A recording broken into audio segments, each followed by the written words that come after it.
Hello बच्चों, let's see the question. कह रहा है कि match the column with the column 2। Column 1 में बेटा सोल्ट लिखे है, कॉलम 2 में इनके पीएच के एक्सप्रेशन लिखे हैं, फॉर्मूलेज लिखे हैं। देखिए बेटा, अब हर एक फॉर्मूला डिराइव करके दिखा नहीं सकता मैं आपको। ये फॉर्मूले इसलिए बताए इस क्वेश्चन में इसलिए जा रहे हैं ताकि आपको ध्यान रहे, हमेशा याद रहे, है ना। देखिए बेटा, एक चीज ध्यान रखना कि पी के डब्ल्यू क्या होता है बेटा मेरा, ये होता है नेगेटिव लॉगरिथम ऑफ के डब्ल्यू। और के डब्ल्यू क्या होता है बेटा मेरा, आयनिक प्रोडक्ट ऑफ वाटर होता है। क्या होता है बेटा मेरा, आयनिक प्रोडक्ट ऑफ वाटर होता है, मतलब concentration of H positive ion और ओएच नेगेटिव आयन का प्रोडक्ट होता है बेटा। इसकी वैल्यू बेटा 10⁻⁻14 होती है रूम टेम्परेचर पर। और पी के डब्ल्यू बेटा क्या हो जाएगा बेटा मेरा, ये नेगेटिव लॉगरिथम ले दो इसका 10⁻⁻14 का, तो ये आ जाता है बेटा मेरा 14। ठीक है। और पी के डब्ल्यू क्या बेटा, sum of P H plus P O H है, ये भी ध्यान रखना है अपने को। अब देखिए बेटा, सबसे पहले जगह रखा है मेरे को salt of strong acid and strong base. तो मैं आपको बता दूं बेटा, स्ट्रॉन्ग एसिड और स्ट्रॉन्ग बेस की हाइड्रोलिसिस पॉसिबल नहीं होती है। ठीक है। जैसे मेरा NaCl एग्जाम्पल हो गया बेटा, इसका पीएच बेटा 7 रहता है। 7 रहता है, इसका मतलब मैं क्या कह सकता हूँ, हाफ ऑफ पी के डब्ल्यू, क्योंकि पी के डब्ल्यू वैल्यू कितनी है बेटा 14, तो ये कितना आ जाएगा 7 आ जाएगा। तो ऑप्शन नंबर ये एस में दिखाई दे रहा है मेरे को, तो ए का एस मैच हो जाएगा बेटा। तो एस बेटा यहाँ पे लिखा हुआ, यहाँ लिखा हुआ, तो 1 और 2 तो वैसे ही आउट हो गए। फिर कहता है कि salt of weak acid and strong base. तो वीक एसिड और स्ट्रॉन्ग बेस का फॉर्मूला कैसे होगा बेटा, ध्यान से देखिएगा।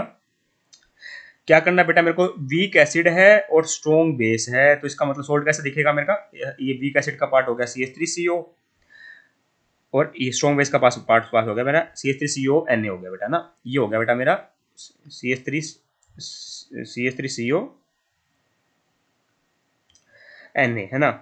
तो देखिए बेटा CH3COONA, है ना। अब देखिए बेटा, weak acid plus strong base है, तो उसका फॉर्मूला कैसे ध्यान रखना अपने को। ये होता है बेटा मेरा हाफ ऑफ पी के डब्ल्यू, हाफ ऑफ पी के डब्ल्यू प्लस पी के प्लस लॉग सी।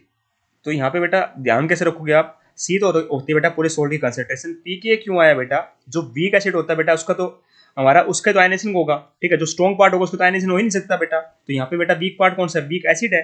तो एसिड के लिए हम क्या लगाएंगे, पी के लगाते हैं, है ना। तो क्या आएगा बेटा, बी का क्या आ जाएगा मेरा, बी का आएगा मेरा क्यू, है ना। तो बी का क्यू कहाँ लिख रखा है, इन दोनों में एक ही ऑप्शन लिखा हुआ, तो ये भी आउट हो गया बेटा। वीक बेस लेंगे और स्ट्रॉन्ग एसिड लेंगे, तो जैसे मेरा एग्जांपल हो गया बेटा, वीक बेस और स्ट्रॉन्ग एसिड का NH4Cl।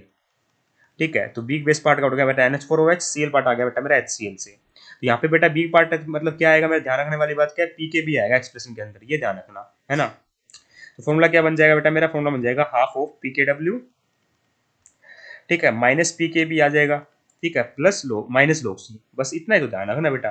बेस के केस में दोनों नेगेटिव होते हैं और पीके भी आएगा। ठीक है, बीके भी इसलिए आएगा कि जो वीक पार्ट है बेटा उसका डिसोसिएशन हो सकता है, स्ट्रॉन्ग वाले का हो नहीं सकता। तो सी का क्या आ जाएगा मेरा, आर आ जाएगा।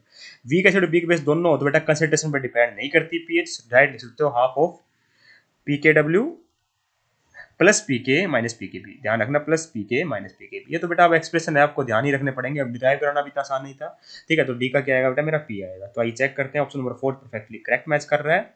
ए का आया बेटा मेरा एस, बी का क्यू, सी का आर, डी का P. I hope you understand the answer. Option number 4 is correct.